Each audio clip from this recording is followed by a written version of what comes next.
Les anciens textes indiens évoquent des chars richement ornés, voire des palais entiers, connus sous le nom de Vimana, capables de s'élever dans les airs et de parcourir, en quelques secondes, des distances allant jusqu'à l'espace.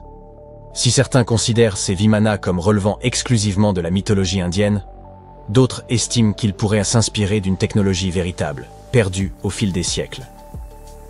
Selon les textes de l'ancien Veda indien, il existait des Vimana variés, comme le Vimana éléphant doté de plusieurs moteurs, ainsi que de nombreux modèles portant des noms d'animaux ou d'oiseaux. Certains étaient conçus pour des trajets locaux, d'autres pour voyager à l'étranger, et d'autres encore pour explorer la Lune ou d'autres planètes. Ils pouvaient atteindre des vitesses stupéfiantes. L'un des Vimana possédait la capacité exceptionnelle de se rendre invisible. Un autre, en forme de sphère, était propulsé par les vents de Mercure. Ce modèle aurait produit un rayon immense, comparable à celui du Soleil, et un bruit retentissant semblable au tonnerre. Tous les Vimana étaient réputés indestructibles et parfaitement adaptés au combat.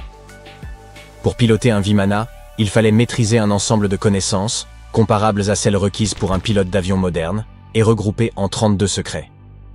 Ils incluaient la structure de l'engin, les techniques de décollage et de manœuvre en toute sécurité, ainsi que des savoir-faire spécifiques comme comment se rendre visible ou invisible, comment se dissimuler, comment être rapide, ou encore comment gérer les phénomènes de contraction et d'expansion.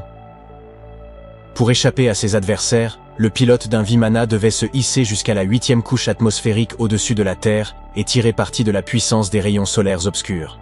Si cette consigne peut paraître étrange, d'autres instructions, plus plausibles, conservent une certaine pertinence dans le contexte de l'aéronautique moderne.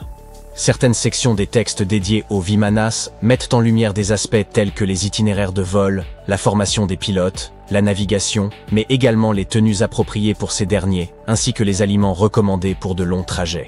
Ces écrits recèlent également des informations techniques détaillées sur l'utilisation de métaux absorbant la chaleur, les types de métaux employés et leurs points de fusion. Les défenseurs de l'idée que les Vimanas étaient plus que de simples mythes estiment que les anciens Indiens n'auraient probablement pas consacré autant de précision à une vulgaire légende.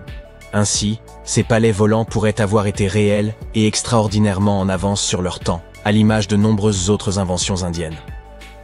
Au VIe siècle avant notre ère, un chirurgien indien du nom de Sushruta a rédigé ce qui est considéré comme le premier manuel de médecine et de chirurgie.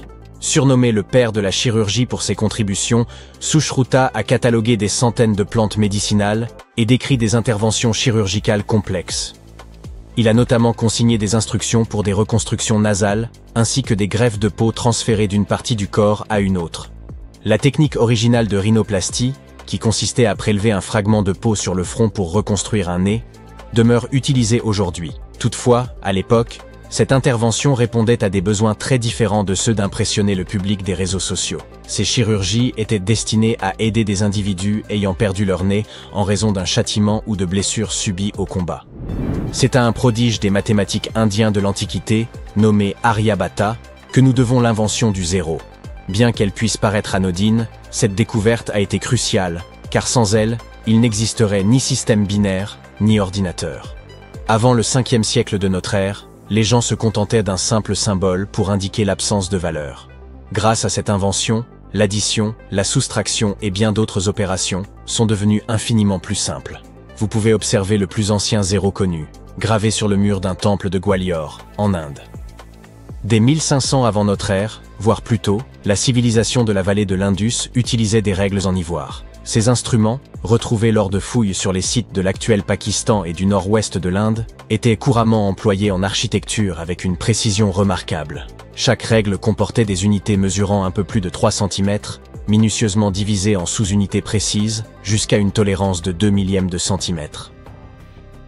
L'invention suivante relève davantage du concept que de l'objet tangible.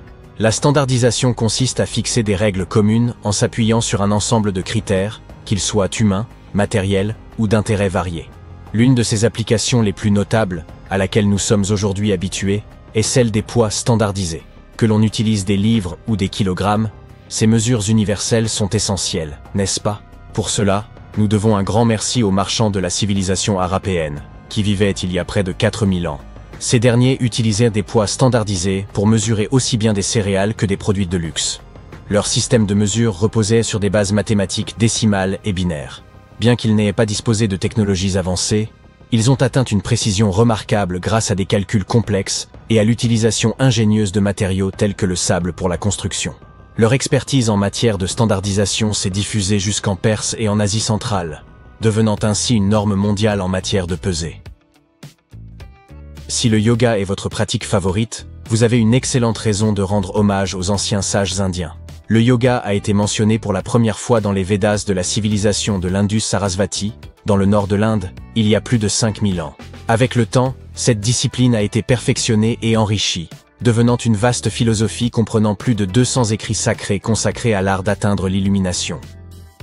Au début de notre ère, le yoga a pris une nouvelle dimension grâce à l'écrivain hindou Patanjali, qui a structuré la pratique dans son œuvre, les Yoga Sutras. Cette discipline s'est transformée en une méthode complète de rajeunissement du corps et en une pratique visant à prolonger la vie, avec des postures que l'on continue à exécuter sur les tapis d'aujourd'hui.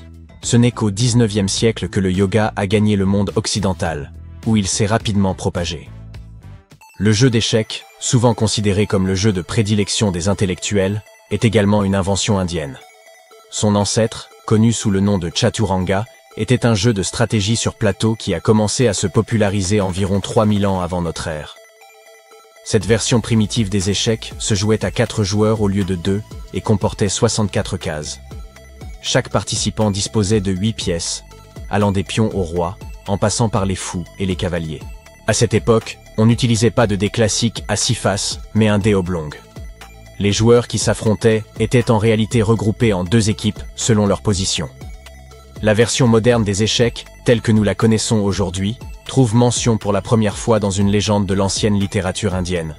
Selon cette histoire, l'épouse du démon Ravana aurait inventé le jeu afin de divertir son époux. Le mot shampooing trouve son origine dans un terme hindi signifiant apaiser ou pétrir. Cette substance, inventée en Inde en 1762, servait à l'origine pour les massages crâniens, d'où son nom. Le premier shampoing était composé d'huile naturelle et de plantes. Les commerçants britanniques, séduits par cette idée, l'ont ramené en Angleterre. Puis il aura fallu plusieurs années pour que cette huile de massage évolue en shampoing tel que nous le connaissons aujourd'hui, mais son origine reste indienne. Contrairement aux Grecs anciens, qui portèrent des peaux d'animaux, les Indiens ont commencé à cultiver le coton dès les 5e et 4e siècles avant notre ère. Ils utilisaient des fils de coton pour fabriquer des textiles, qui devinrent rapidement très prisés en Méditerranée et au-delà. Le jute et la laine trouvent également leurs racines en Inde.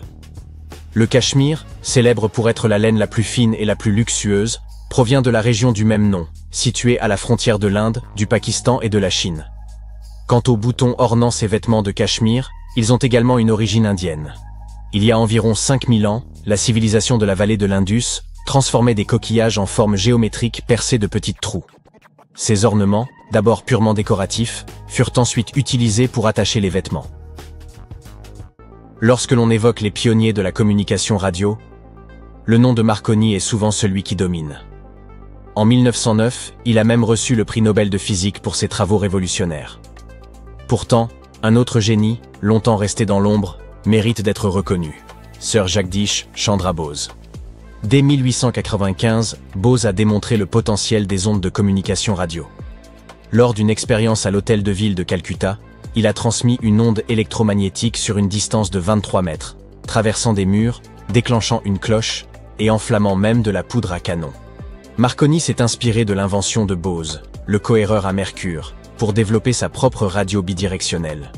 Hélas, Bose n'a pas breveté son invention, et il n'a obtenu la reconnaissance de son génie qu'1 siècle plus tard.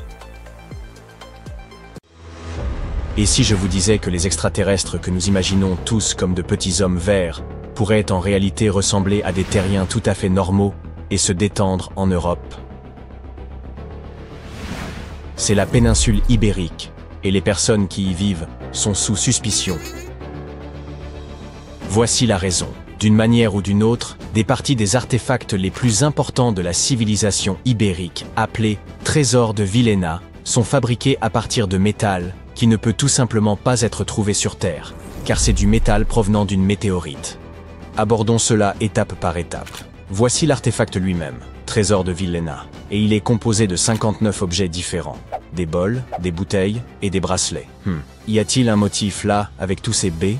Au total, la découverte pèse environ 9 kg, dont 8 kg sont en or de 23,5 carats. Si vous n'êtes pas un spécialiste du métal, je vais vous éclaircir cela tout de suite. À titre de comparaison, l'or 23K est composé à 95,8% d'or pur, donc l'or 23,5K est encore plus pur. Le pourcentage restant correspond à d'autres métaux qui aident à ajouter de la résistance et de la durabilité à l'alliage précieux. Il y avait aussi de l'argent, du fer et de l'ambre dans cet ensemble. L'artefact aurait pu être assez simple, mais pour ces deux-là, appelons-les imposteurs. Regardez ce bracelet en fer forgé et cette hémisphère creuse. Voyez-vous cela? Ces lignes rouillées sur l'hémisphère et la couleur étrange du bracelet se démarquent vraiment, puisque tout le reste est constitué du plus pur or. Tout a commencé en 1963, lorsqu'un chercheur a remarqué un métal sombre plombé parmi les bols et bouteilles brillants. Le métal était brillant à certains endroits et recouvert d'un oxyde d'apparence ferreuse qui était principalement fissuré. Pour que vous compreniez bien, l'or ne se comporte généralement pas de cette manière. L'or est l'un des métaux les moins réactifs. Il ne se ternit donc même pas, encore moins rouille. Pour déterminer d'où provenait ce fer suspect, les chercheurs ont utilisé la spectrométrie de masse, qui examine le rapport masse-charge des molécules. Leurs découvertes ont montré que le nickel dans le fer est similaire à celui que l'on trouve dans le fer météoritique.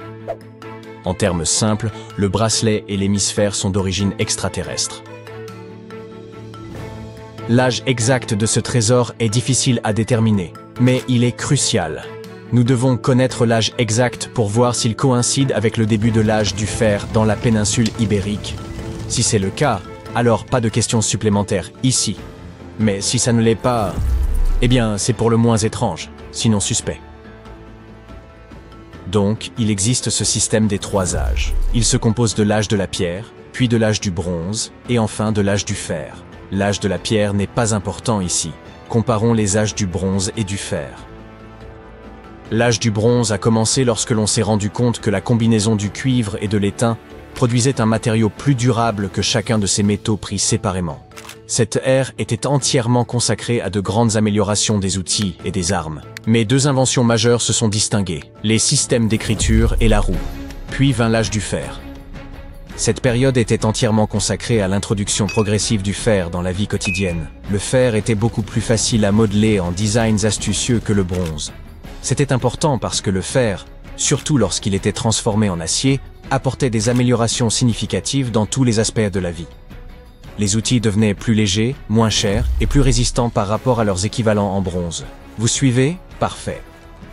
Ainsi, les chercheurs ont longtemps débattu de savoir si le trésor remonte à l'ère post-argarique ou à la dernière partie de l'âge du bronze. La dernière étude affirme que ces artefacts ont été créés entre 1400 et 1200 avant Jésus-Christ. Et quelque chose ne colle pas vraiment. Tout d'abord, l'âge du fer a commencé environ 500 ans après la création de ces artefacts. De plus, les anciens artisans ne pouvaient pas savoir à l'époque comment travailler avec des métaux qui sont arrivés sur Terre il y a environ 1 million d'années. Et bien que les dates soient vraiment difficiles à expliquer, il existe une explication logique pour l'artisanat. La théorie ici est que ces métallurgistes avaient simplement accès à la météorite tombée, et ainsi ils pouvaient bien l'étudier et découvrir ses propriétés avant de l'utiliser à des fins décoratives. Ils auraient pu le découvrir par essai et erreur, et une fois qu'ils savaient exactement comment travailler avec ce métal extraterrestre, ils ont procédé à orner les artefacts avec lui. De plus, il y avait les Phéniciens qui ont contribué à leur artisanat. Il est vrai que les peuples ibériques travaillaient le métal et fabriquaient de la poterie bien avant que les Phéniciens ne s'installent sur la péninsule. Mais l'arrivée de nouvelles techniques de travail des métaux et l'introduction du tour de potier leur ont permis de produire des biens de meilleure qualité beaucoup plus rapidement qu'auparavant. Alors, nous avons découvert les origines extraterrestres des artefacts ibériques, mais devinez quoi? Cette zone est toujours suspecte.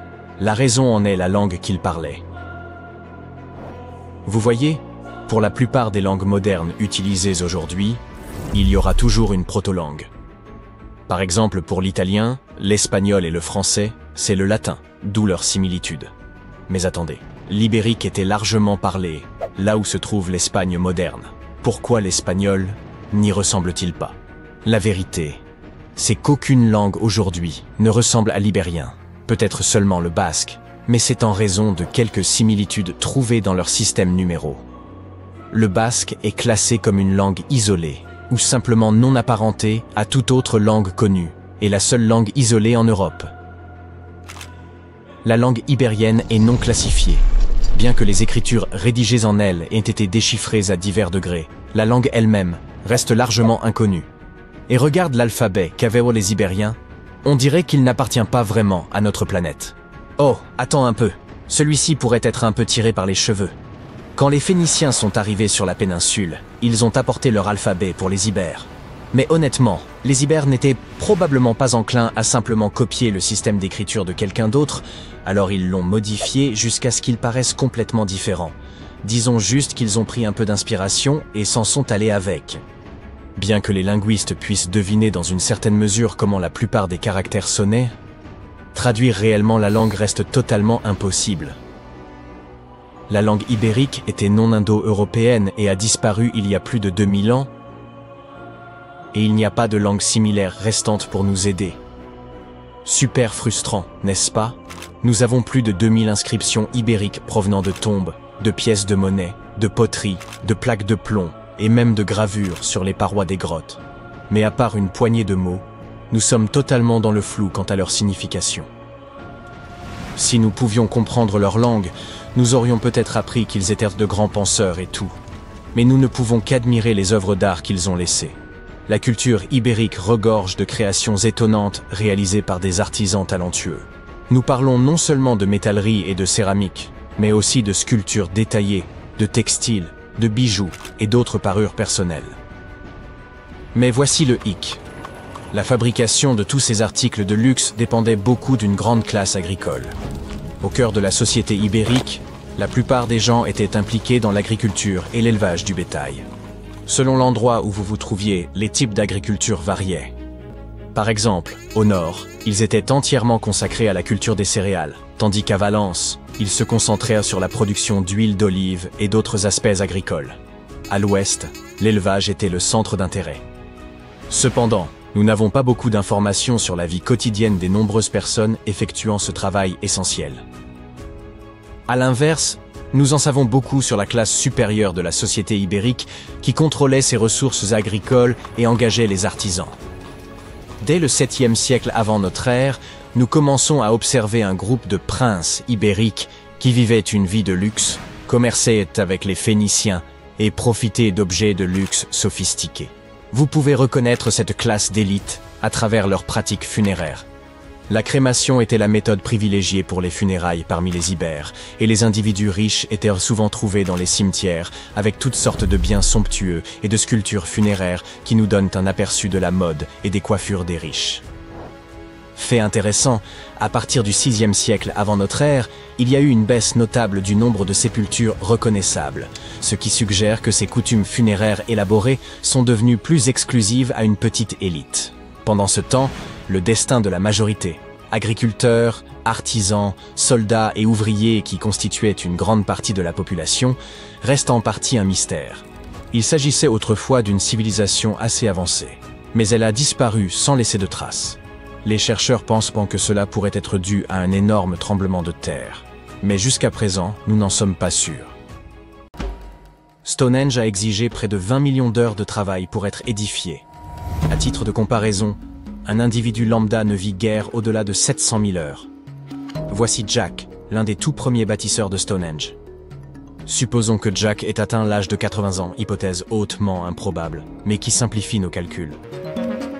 Si Jack avait consacré toute sa vie, de sa naissance jusqu'à ses 80 ans, à la construction de Stonehenge, il aurait fallu environ 28 générations et demie de travailleurs perpétuant cet effort pour achever l'ouvrage. C'est pratiquement impossible. Pour rendre cette estimation plus plausible, doublons ce chiffre. Après tout, Jack n'aurait sans doute pas dédié toute sa vie à charrier des pierres, et il n'a certainement pas atteint un âge aussi avancé. Nous arrivons ainsi à près de 57 générations nécessaires pour ériger Stonehenge. On n'est malheureusement pas assez d'espace à l'écran pour vous présenter John, l'arrière-arrière-arrière-arrière, petit-fils de Jack, mais vous saisissez l'idée. Tout a débuté il y a environ 5000 ans, avec un simple rempart de terre et un fossé circulaire. Puis, aux alentours de 2600 avant notre ère, les bâtisseurs ont remplacé cette structure primitive par une configuration plus élaborée de rondins de bois et ont acheminé depuis le pays de Galles quelques 80 blocs de dolérite, qu'ils ont réagencés au moins 3 fois. Quelques siècles plus tard, ils ont ajouté ces impressionnantes pierres de Sarcène d'environ 25 tonnes chacune. Ces imposants blocs de grès furent transportés sur près de 30 km afin de former un cercle extérieur continu, tandis que 5 trilithes, 2 pierres dressées, surmontées d'un linteau, formaient une structure en fer à cheval en son centre. Ce chantier, s'étendant sur un millénaire, a nécessité d'innombrables années de labeur. On peut donc supposer que les ouvriers vivaient à proximité. Mais dans quelles conditions pouvaient-ils bien se loger? De nos jours, les ouvriers disposent sur place de petites habitations temporaires, si besoin. Mais de telles structures existaient-elles réellement à l'époque où Stonehenge fut érigé? Eh bien oui. Et les découvertes archéologiques récentes aux abords de Stonehenge en apportent la preuve. Des fouilles ont mis au jour une écomaison datant de l'âge de la pierre, une trouvaille d'une importance capitale puisqu'il s'agit de l'un des plus anciens habitats connus dans la région. Cette demeure mésolithique, récemment mise au jour, remonte à environ 4300 avant notre ère. Observons-la de plus près. Pour édifier les murs, les habitants de l'époque s'appuyaient sur un arbre tombé, plus précisément sur son tronc. Ces parois de bois étaient consolidées avec du silex, et ils avaient même pris soin de paver la cavité laissée par l'arbre déraciné. Quant à la toiture, ils avaient eu recours à des peaux d'animaux. Un choix judicieux qui devait offrir une protection efficace contre le climat capricieux des îles britanniques. Vous vous demandez peut-être comment ces bâtisseurs ont pu affronter les rigueurs du climat britannique, particulièrement durant l'hiver. La réponse est simple, un foyer était aménagé sur place, ce qui n'a rien d'étonnant en soi. Mais le système employé pour chauffer l'habitat se révélait particulièrement ingénieux. Placer un foyer directement à l'intérieur de la maison aurait constitué un danger trop important. Mais introduire des pierres chauffées ne présentait aucun risque. Tout en demeurant chaudes, elles ne pouvaient pas provoquer d'incendie. Elles servaient donc de réservoir thermique, permettant de maintenir une chaleur agréable durant la nuit. Pour parfaire leur aménagement, ils ajoutaient à même quelques pierres décoratives. Certes, ce n'était pas Versailles, mais leur demeure possédait indéniablement une certaine élégance. Si vous pensez que cette découverte ne concerne que les habitations, détrompez-vous. Elle bouleverse notre compréhension du mode de vie de cette époque. En situant ces populations dans un cadre préhistorique essentiel, dès les débuts du néolithique, elle soulève des interrogations fascinantes sur un éventuel lien entre ces premiers habitants et les bâtisseurs de Stonehenge. Mais une inquiétude persiste. Les experts s'inquiètent du fait que ce site, ainsi que d'autres vestiges archéologiques enfouis, pourraient être mis en péril si les autorités maintiennent leur projet de tunnel visant à détourner l'A303 en la faisant passer sous ce site classé au patrimoine mondial. Bien entendu, la maison mise au jour par les scientifiques n'était pas parfaitement conservée et présentait plusieurs lacunes essentielles pour la vie quotidienne. Certains éléments avaient disparu avec le temps, tandis que d'autres étaient simplement absents. Aussi, les chercheurs ont-ils entrepris de recréer ces habitations vieilles de 4500 ans. Pour ce faire, ils ont utilisé 20 tonnes de craie, 5000 tiges de noisetier et 3 tonnes de paille. Ces reconstitutions ont été érigées à proximité de Stonehenge. Un véritable exploit lorsqu'on sait à quel point il est difficile d'y obtenir un permis de construire, même pour une simple étable. Alors, à quoi ressemblent ces maisons? Tout d'abord, il y en a 4, toutes de forme ovale. Elles reposent sur les fondations de véritables habitations qui se dressaient à cet endroit il y a environ 4500 ans, soit précisément à l'époque où l'éco-maison de Stonehenge était en construction. Les habitations sont de taille modeste, se limitant à une seule pièce. Déterminer leurs dimensions s'est révélé relativement simple, puisque la taille du toit et la hauteur des murs pouvaient être estimées à partir des fondations. Chaque côté mesure environ 5 mètres. Cependant, la structure exacte de la toiture demeure une énigme. À l'époque, plusieurs techniques à base de chaume étaient utilisées, rendant difficile l'identification précise de celle employée ici. Pour l'instant, l'hypothèse la plus probable est celle d'une toiture en paille nouée ou attachée, solidement fixée à un cadre en noisetier tressé. Lorsque le foyer est allumé, la fumée s'élève naturellement à travers le chaume. Les 20 tonnes de craie ont servi à recouvrir les sols et les murs. Cette surface blanche réfléchit la lumière du soleil et retient la chaleur du feu. Toutefois, un problème inattendu est apparu. Le sol, saturé d'eau, en a considérablement retardé le séchage. Alors que la craie aurait dû durcir en quelques jours, certaines parties du sol sont restées collantes durant des semaines, un peu comme du chewing-gum. Il ne fait aucun doute que les bâtisseurs d'il y a 4500 ans ont dû affronter des difficultés similaires, ce qui permet d'apprécier à sa juste valeur le labeur qu'exigeait la construction de ces habitations. Pour obtenir une finition lisse et presque brillante, la dernière couche d'enduit a été appliquée avec des chiffons, conférant au mur une apparence étonnamment raffinée. L'intérieur est aménagé avec des lits et des étagères en bois et en osier, ainsi que des pots d'argile, le tout organisé autour d'un foyer accueillant. Le tout donne une impression d'espace et baigne dans une lumière naturelle qui traverse le toit de chaume avant de se réfléchir sur les murs blancs. Le mobilier tressé, quant à lui, apporte une touche d'authenticité. Des feux ont été allumés pour y préparer un premier repas. Du pain confectionné à partir de farine moulue sur une meule de pierre, juste à côté du foyer. Ceux qui l'ont goûté ont été agréablement surpris par sa saveur. Légère déception. Ceux qui ont recréé ces habitations ont un peu triché. Certes, les matériaux sont fidèles à ceux d'origine, mais les outils utilisés ne le sont pas. Ils ont eu recours à des bétonnières pour mélanger le torchis, des brouettes pour transporter le bois, et des haches en acier pour fendre les bûches près de l'âtre, plutôt que des outils de pierre. Il faut toutefois rappeler que ces constructeurs ne sont pas des experts, mais des bénévoles. Dans ces conditions, une petite entorse aux techniques d'antan semble tout à fait pardonnable. D'ailleurs, d'autres volontaires présents sur le site sont ravis de partager leurs connaissances sur les tâches quotidiennes des bâtisseurs de Stonehenge, qu'il s'agisse de moudre le grain ou de tresser des cordes en jonc. Mais ces cahutes ne sont pas les seules découvertes notables de la région de Stonehenge. Il y a quelques années, des archéologues ont mis au jour un site funéraire qui précède même la construction du célèbre monument. Ce long tumulus néolithique, daté d'environ 5600 à 5700 ans, aurait accueilli les dépouilles de certains des premiers habitants de Grande-Bretagne. Son existence a été révélée par des images aériennes montrant son empreinte caractéristique sous les cultures. La plaine de Salisbury regorge d'anciens vestiges, comprenant Stonehenge, divers tumulus et autres monuments. Épargnée par les bouleversements au fil des siècles, elle a su préserver une quantité remarquable de structures préhistoriques. Cette découverte illustre par ailleurs une transition majeure dans le mode de vie humain, marquant le passage du nomadisme à une sédentarisation fondée sur l'agriculture et l'élevage. Un mode de vie qui fait écho à celui reconstitué dans l'écomaison. Le tumulus en question s'étend sur environ 26 mètres de long et 20 mètres de large. Bien que l'érosion et l'agriculture aient fait disparaître une grande partie de sa structure émergée. Si ces caractéristiques sont similaires à celles d'autres sépultures de la région, il pourrait renfermer les restes de 30 à 50 individus, ainsi que des crânes de vaches, dont l'importance pour ces communautés anciennes ne fait aucun doute. Imaginez-vous en train de traverser un désert à pied. Il fait chaud, vous avez terriblement soif, et pour couronner le tout, il vous faut contourner ce mur. Un mur au milieu d'un désert aride et sans vie. Exactement, un mur dans le nord du désert saoudien. Les archéologues viennent de faire une découverte extraordinaire, et il ne s'agit pas d'un simple mur.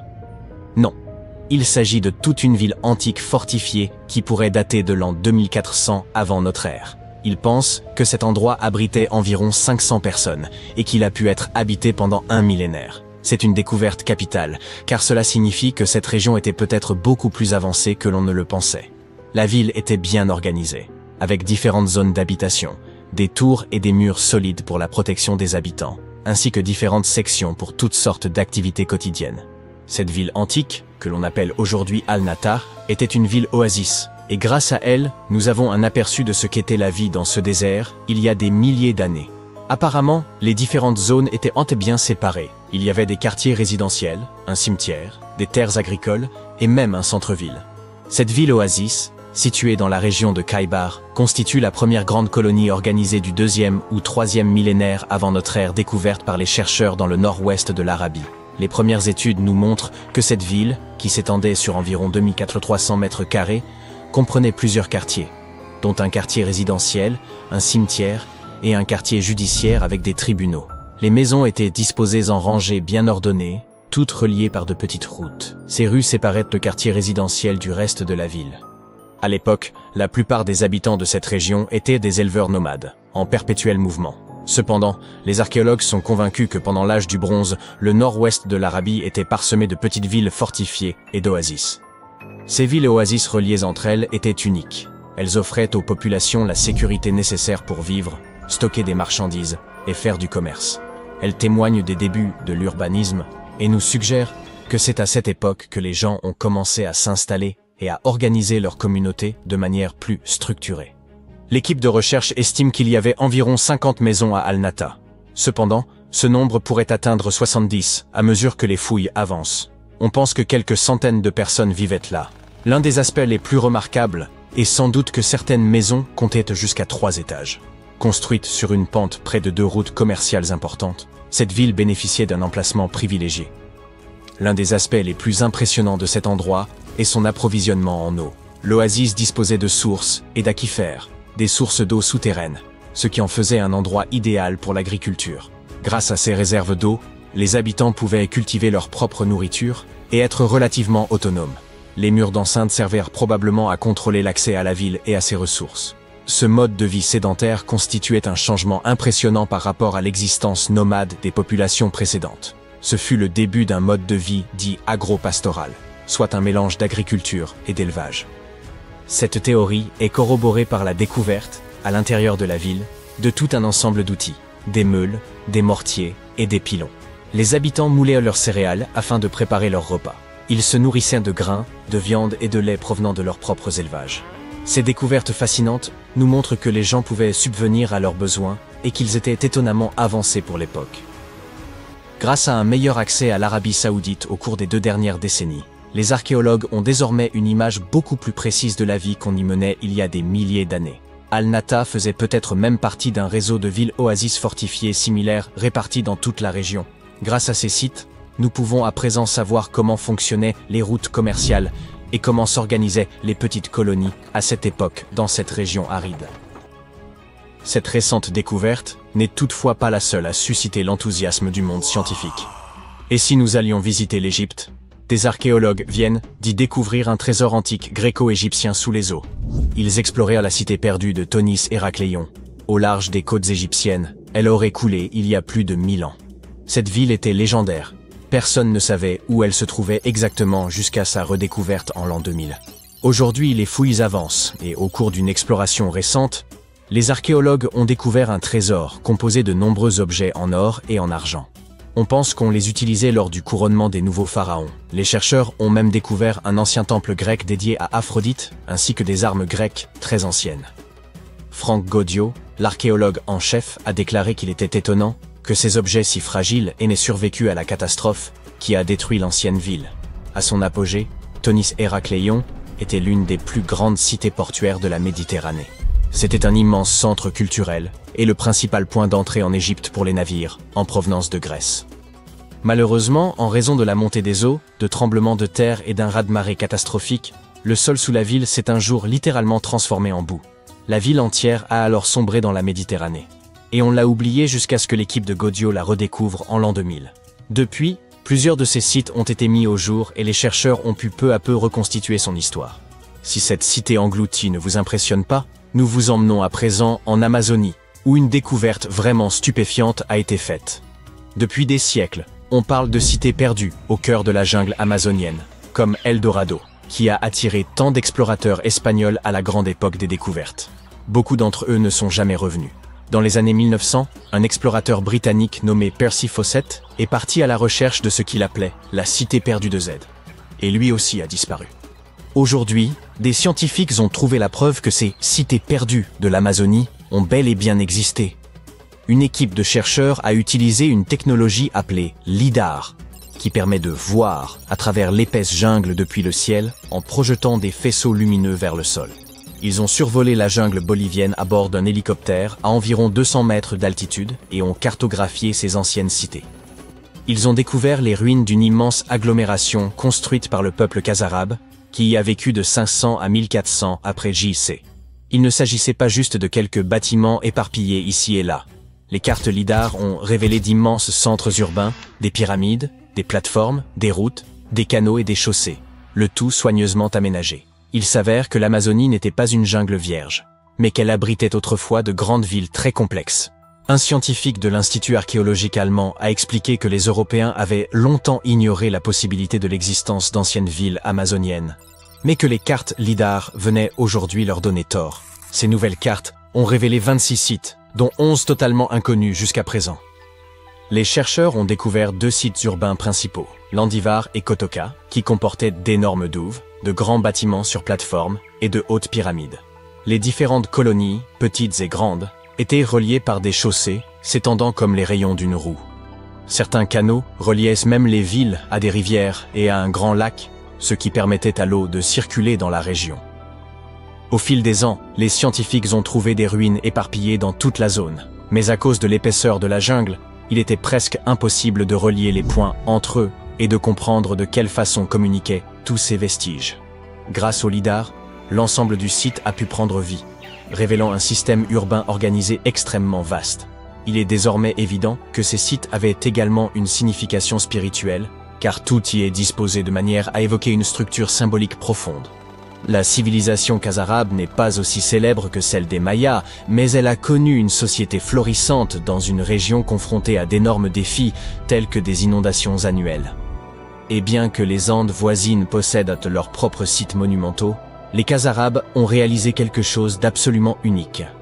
Ils disposaient même de réservoirs pour stocker l'eau, ce qui suggère qu'ils devaient en faire face à des sécheresses occasionnelles, ce qui est assez inhabituel en Amazonie. En réalité, ces terribles sécheresses pourraient nous expliquer pourquoi les Khazarabes ont finalement quitté leur ville vers l'an 1400 de notre ère. Les égyptologues examinent depuis fort longtemps le moindre centimètre carré du site entourant la Grande Pyramide, mais ils ont pourtant négligé cette étonnante baignoire en granit rose enfouie à quelques kilomètres de là. Voici ce qu'il en est. Ce mystérieux tube ovale qui repose depuis des années à côté de la pyramide de Khéops pourrait prouver que les Égyptiens ont construit les pyramides non seulement à des fins architecturales, mais également pour produire de l'électricité, bien avant Alessandro Volta et Thomas Edison. Le plateau de Gizeh est célèbre pour ses 3 pyramides, celle de Khéops, celle de Khéphren et celle de Mykérinos. Mais 2 structures plus petites se trouvent tout près, la grande excavation de Zaouiet El Aryan et la pyramide de Kaaba. Certains chercheurs affirment que ces constructions n'ont jamais été achevées, tandis que d'autres pensent qu'elles ont été détruites pour des raisons plus mystérieuses. L'une de ces raisons pourrait être liée à l'utilisation initiale des pyramides de Gizeh.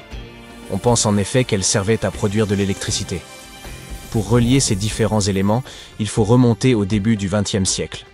C'est à cette époque qu'un architecte et égyptologue italien nommé Alessandro Barsanti décida d'examiner la pyramide de Zaouiet El Aryan. Près du site, il remarqua quelque chose d'inhabituel, des fragments de granit éparpillés. Pour un passant ordinaire, cela aurait semblé insignifiant, mais Barsanti vit tout de suite ce dont il s'agissait. En effet, les Égyptiens de l'Antiquité utilisaient souvent ces sites pour préparer les pierres avant de les transporter vers leur destination finale. La présence de granit sur le sol l'intrigua. Le granit était un matériau plus coûteux que le calcaire généralement utilisé pour les pyramides, ce qui suggérait qu'il avait peut-être été destiné à une structure importante et cachée. À une profondeur de 21 mètres, les archéologues découvrirent peu après un énorme bloc de granit rose.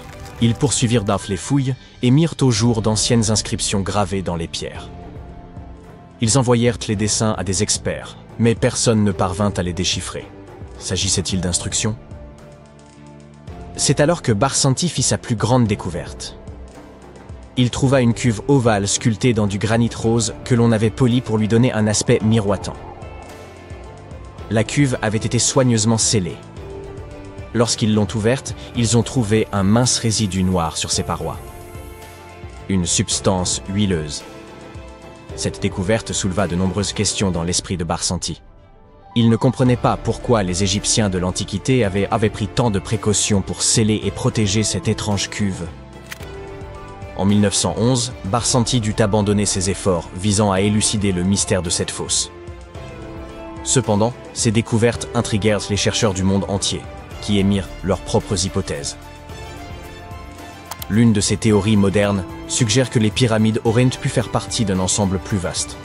Selon elle, la pyramide de Khéops aurait en réalité servi de pompe à eau destinée à irriguer cette région désertique. Apparemment, les chambres internes de la pyramide fonctionnaient comme un système hydraulique.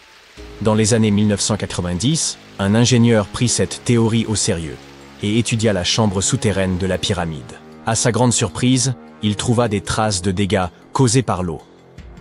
Il semblerait que la pyramide générait de puissantes ondes de compression, également appelées impulsions, capables de produire de l'électricité.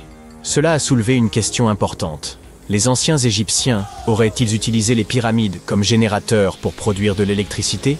Sur le papier, cela s'est avéré possible. Cependant, parvenir à un consensus sur la fonction initiale des pyramides est probablement l'une des choses les plus difficiles au monde. Nous ne sommes donc toujours pas sûrs à 100% de cette théorie.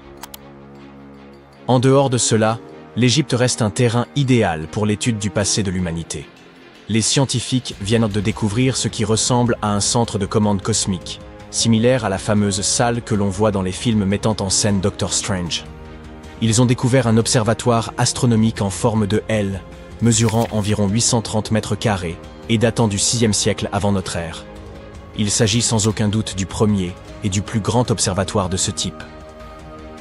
Cette structure en briques crues abritait des instruments utilisés pour calculer les dates liées aux rites de l'Égypte antique, couronnements royaux et calendrier agricole. Cet observatoire est situé sur un site archéologique connu sous le nom de Temple de Bouto, à seulement 80 km à l'est d'Alexandrie. C'est assez impressionnant. Cette structure a été conçue de manière à ce que l'on puisse y pénétrer par une entrée orientée à l'est. Ainsi, on pouvait admirer le lever du soleil. Une fois à l'intérieur, on découvrait un cadran solaire géant, utilisé pour mesurer le temps en suivant le mouvement des ombres à l'intérieur de la salle.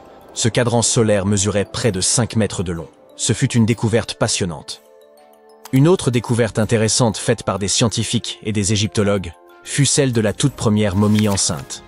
Même si nous en savons désormais beaucoup sur les processus de momification, nous continuons à faire des découvertes qui nous ouvrent de nouvelles portes sur la vie des anciens Égyptiens. Il a fallu beaucoup de temps pour découvrir que cette momie était enceinte au moment de son embaumement, car elle avait été placée dans un cercueil masculin. Plus précisément, celui d'un prêtre. Les historiens affirment qu'au XIXe siècle, de nombreux marchands mélangèrent les cercueils afin de les vendre. Oui, cela signifie qu'ils les ouvraient et échangèrent les momies pour satisfaire leurs clients. Ce fut une énorme surprise, car ils espéraient en apprendre davantage sur les problèmes de santé dans l'Antiquité lorsqu'ils ont ouvert ce cercueil. Mais ils se sont retrouvés avec un autre problème sur les bras, les pratiques prénatales dans l'Égypte antique.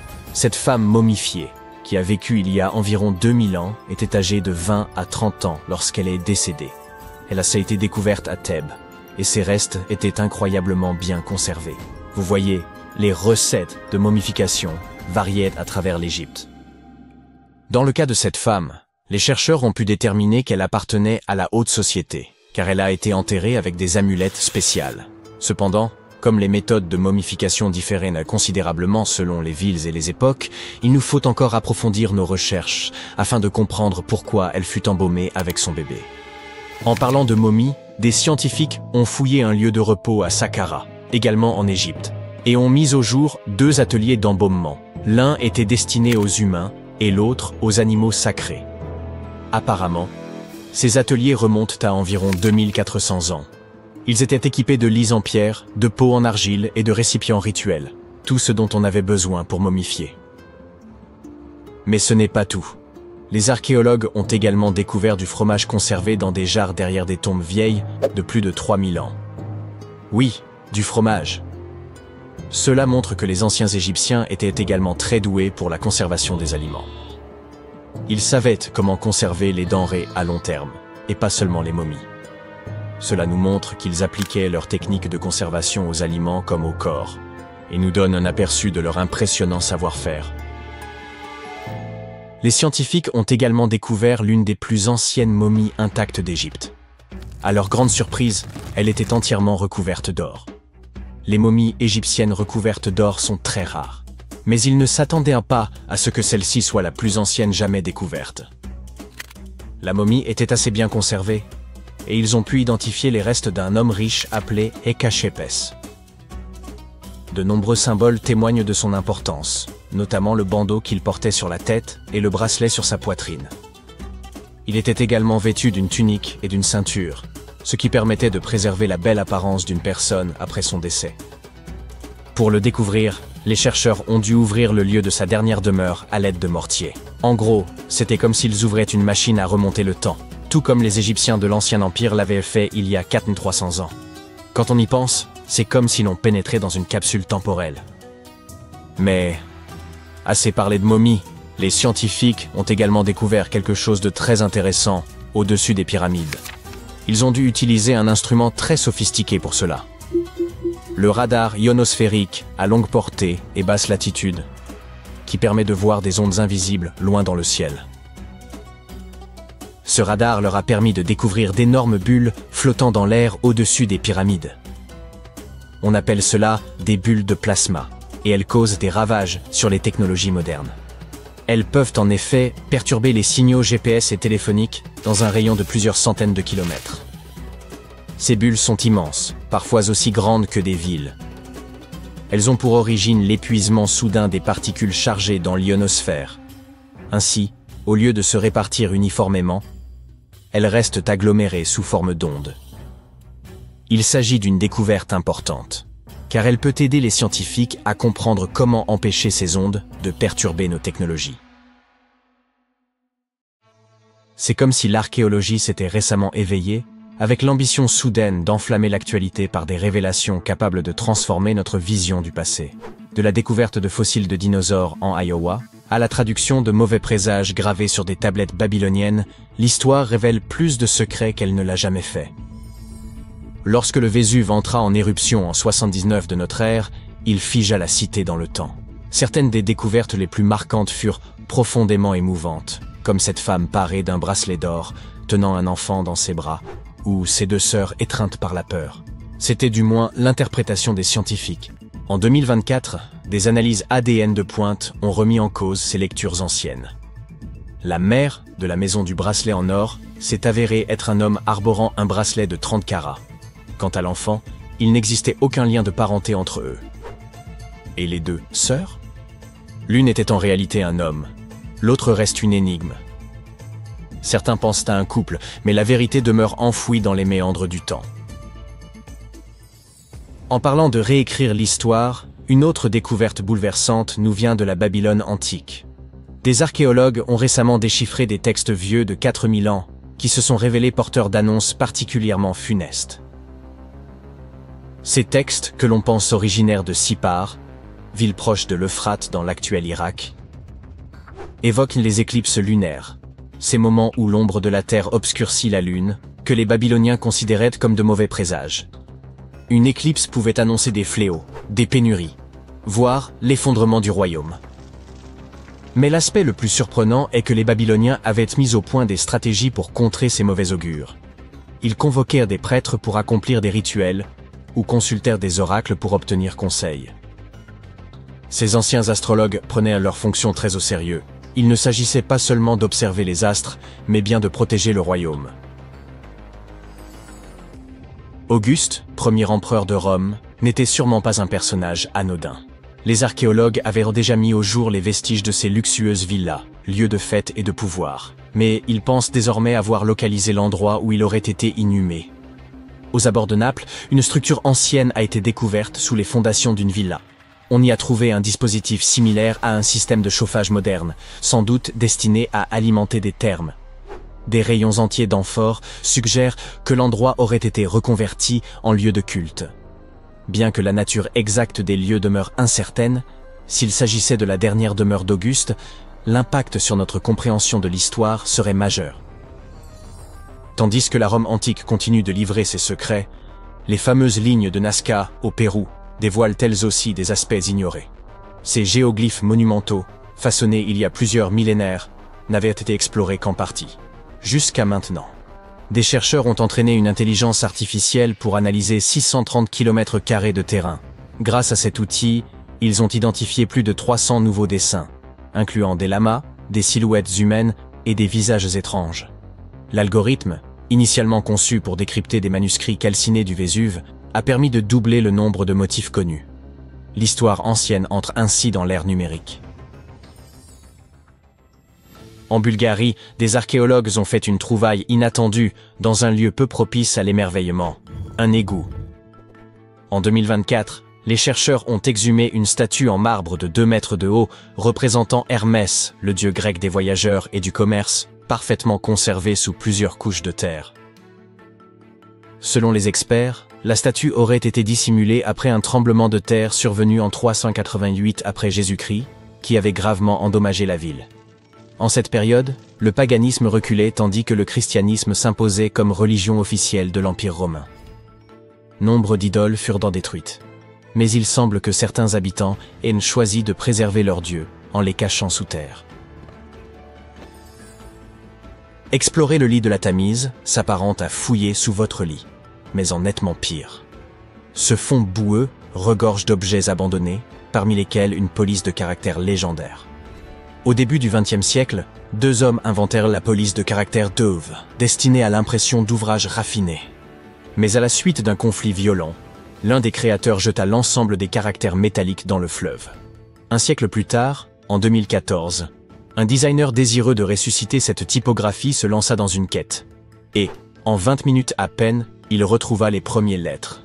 Grâce à l'intervention de plongeurs, d'autres furent récupérés. Certains de ces caractères ressuscités sont désormais visibles dans un musée. Il ne se passe pas grand-chose dans l'Iowa, ce qui explique pourquoi la découverte d'un squelette de mastodonte vieux de 13 000 ans a fait sensation. En 2022, un chercheur a reçu la photo d'un fémur géant, probablement issu d'un animal préhistorique. Il a fallu 2 années entières pour réunir les fonds nécessaires à l'excavation. Mais en 2024, les archéologues ont enfin pu commencer les fouilles. En 12 jours, ils ont exhumé un crâne de mastodonte remarquablement bien conservé. Une première pour un État du Midwest. Voilà une découverte qui aurait de quoi rendre jaloux Indiana Jones. Et pour cause, elle a eu lieu à Petra, l'ancienne cité jordanienne visible dans l'un des films. Sous le trésor de Petra, les archéologues ont mis au jour une chambre vieille de 2000 ans contenant au moins 12 squelettes ainsi que des objets en bronze et en fer. Construite par les Nabatéens, cette pièce offre de nouvelles perspectives sur leur rituel funéraire encore très mal connu. L'un des éléments les plus étonnants, un calice en céramique que l'un des squelettes serrait dans ses mains. Au Pérou, les archéologues ont fait une découverte qui bouleverse les manuels d'histoire. Une souveraine précolombienne. Sur le site vieux de 16 siècles de Pañamarca, les scientifiques ont mis au jour une salle du trône ornée de fresques éclatantes. On y voit des femmes en train de filer ou de tisser, des hommes portant la couronne, et même une femme couronnée en train de s'adresser à un homme-oiseau. Cette découverte laisse penser que les femmes moches n'étaient pas que des figures religieuses, mais qu'elles détenaient également un véritable pouvoir politique. Les micro-maisons sont un concept très actuel, mais les archéologues pensent en avoir trouvé une version antique à Pompéi. Contrairement aux demeures romaines traditionnelles, avec leur vaste atrium destiné à recevoir, celles-ci n'en possédaient pas. En revanche, elles regorgeaient d'œuvres d'art. À l'intérieur, on a découvert un autel décoré de peintures représentant rapaces, moineaux, serpents et plantes. L'autel abritait aussi des objets rituels comme une lampe et un brûleur d'encens, ce dernier contenant encore des résidus d'herbes parfumées. En 2021, des chercheurs explorant le fond de la mer Baltique ont découvert un mur de pierre gigantesque dissimulé sous l'eau. Long de 2,5 km, le Blinker Wall pourrait bien être la plus ancienne construction humaine d'Europe. Situé à 20 mètres de profondeur, il se compose de quelques 1400 petites pierres, agencées entre 300 énormes blocs rocheux pesant jusqu'à 142 tonnes. Daté de plus de 10 000 ans, le Blinker Wall est plus ancien que Stonehenge ou les pierres de Karnak. Il aurait été bâti à une époque où la zone n'était pas encore submergée. Les scientifiques pensent qu'il servait à la chasse aux rennes, en guidant les animaux vers un lac où ils pouvaient être capturés. Ah, et puis il y a cette dalle de granit découverte dans la région d'Abydos, en Égypte. On pensait d'abord qu'elle appartenait à 2 dignitaires influents de l'Égypte antique, mais de récentes recherches ont révélé qu'il s'agissait en fait d'un fragment du sarcophage du pharaon Ramsès II, l'un des pharaons égyptiens les plus renommés. Un chercheur a identifié sur cette dalle une gravure précieuse, mentionnant le nom de Ramsès II. Ce grand roi a gouverné l'Égypte il y a plusieurs millénaires, et après sa mort, son tombeau a été pillé, entraînant plusieurs déplacements de sa dépouille et de ses objets funéraires. Cette découverte indique que certains biens de Ramsès sont resservis après le saccage de sa sépulture. Elle illustre aussi le fait que les tombes de l'Égypte antique faisaient souvent l'objet de pillages. les objets précieux qu'elle contenait étant ensuite remis à profit. Tout récemment, un événement inattendu a eu lieu lors d'une fouille menée à Norton Disney, en Angleterre. Alors qu'un bénévole du club local d'histoire et d'archéologie recherchait des pièces anciennes et des broches, il a mis au jour un étrange dodécaèdre romain. Ce petit objet creux, composé d'un alliage de cuivre et présentant 12 faces pentagonales, était enfoui depuis 1700 ans, mais son état de conservation était étonnant. Plus de 30 spécimens similaires ont été retrouvés au Royaume-Uni, sans que personne ne sache avec certitude à quoi ils servaient. Certains avancent qu'il pourrait s'agir d'outils de mesure ou de calendrier, tandis que d'autres y voient des objets rituels.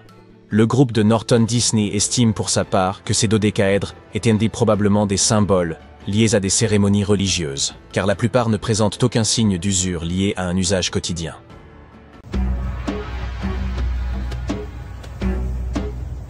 Ce n'est pas le décor de Dune, mais une véritable cité désertique située au Niger. Djado a sans doute été édifié par le peuple nomade des Sao et regorge de Ksar, des maisons fortifiées de faites de sel et d'argile, dotées de murs imposants et de passages secrets. Perchée au cœur du désert, elle constituait autrefois une étape essentielle pour les caravanes transsahariennes, mais elle essaie désormais un repère pour les contrebandiers et les bandits. L'accès y est interdit depuis 2002 en raison de sa dangerosité. Et l'origine des Ksar demeure nimbée de mystères. Aucune étude archéologique n'a été menée, laissant de nombreuses questions sans réponse. Même aujourd'hui, les sables changeants révèlent et dissimulent des parties de ces anciennes ruines, alimentant les spéculations sur ce qui pourrait encore être caché sous le désert. En parlant de structures enfouies, les chercheurs ont été stupéfaits par la découverte de tubes de lave en Arabie Saoudite. Ces passages souterrains se forment lorsque la lave en fusion refroidit. Les chercheurs pensent que d'anciens nomades ont pu utiliser ces tunnels pour survivre aux conditions désertiques extrêmes. Lors de leur excavation, les archéologues ont mis au jour des artefacts, des peintures rupestres et des restes squelettiques. L'art et les ossements d'animaux suggèrent que les personnes ayant utilisé ces tunnels étaient probablement des bergers. On tente encore de déterminer si ces groupes y résidaient sur de longues périodes, ou si les tunnels ne servaient que de refuge temporaire. La pyramide de Khéops se dresse depuis des millénaires, mais elle continue de receler des secrets. Grâce à une technologie de balayage avancée, les scientifiques ont découvert 2 structures cachées sous un ancien site funéraire. La première forme une structure peu profonde en elle, tandis qu'en dessous se trouve un espace bien plus vaste, qui pourrait être un lieu de sépulture ou une chambre. La structure plus petite a été délibérément remplie de sable, tandis que la plus profonde pourrait être une chambre vide. On estime que les deux sont reliés, peut-être par un passage menant à une chambre secrète. Cette découverte est d'importance capitale, car elle pourrait nous offrir de nouvelles perspectives sur les bâtisseurs des pyramides et leurs motivations. Le monde est riche en écrits anciens, mais certains messages demeurent impénétrables, à l'instar du mystère de la tablette de Bachplémy. Cette pierre énigmatique, extraite d'un lac en Géorgie, est recouverte de symboles que personne n'arrive à déchiffrer. Malgré les progrès technologiques, les experts restent totalement déconcertés. Cette tablette, de la taille d'un livre, comporte 60 symboles gravés avec soin sur sa surface. Mais 39 d'entre eux ne correspondent à aucune langue connue. Certains de ces symboles ressemblent à ceux des civilisations anciennes du Moyen-Orient, de l'Inde et de l'Égypte, mais aucun n'est parfaitement identique. Pour compliquer davantage les choses, une partie de la tablette est brisée, laissant un fragment irrémédiablement perdu. Pour exclure toute supercherie, les scientifiques ont minutieusement examiné la tablette. Ils ont confirmé qu'elle était constituée de basalte vacuolaire, une roche locale d'une grande dureté. Quiconque a sculpté ces symboles devait posséder une grande expertise. Sur la base de découvertes archéologiques similaires, les spécialistes estiment que la tablette pourrait dater de la fin de l'âge du bronze ou du début de l'âge du fer. Certains symboles se répètent, ce qui pourrait indiquer qu'ils représentent des chiffres. Il se pourrait qu'il s'agisse d'un inventaire, d'un registre de bataille ou même d'une offrande aux dieux. Tant que le code n'aura pas été décrypté, la tablette de Bachplémy restera un mystère insondable des profondeurs de l'histoire. Les experts sont toujours déconcertés par la signification de ce disque minoen. Le disque de Phaistos est l'une des découvertes les plus mystérieuses de la civilisation minoenne.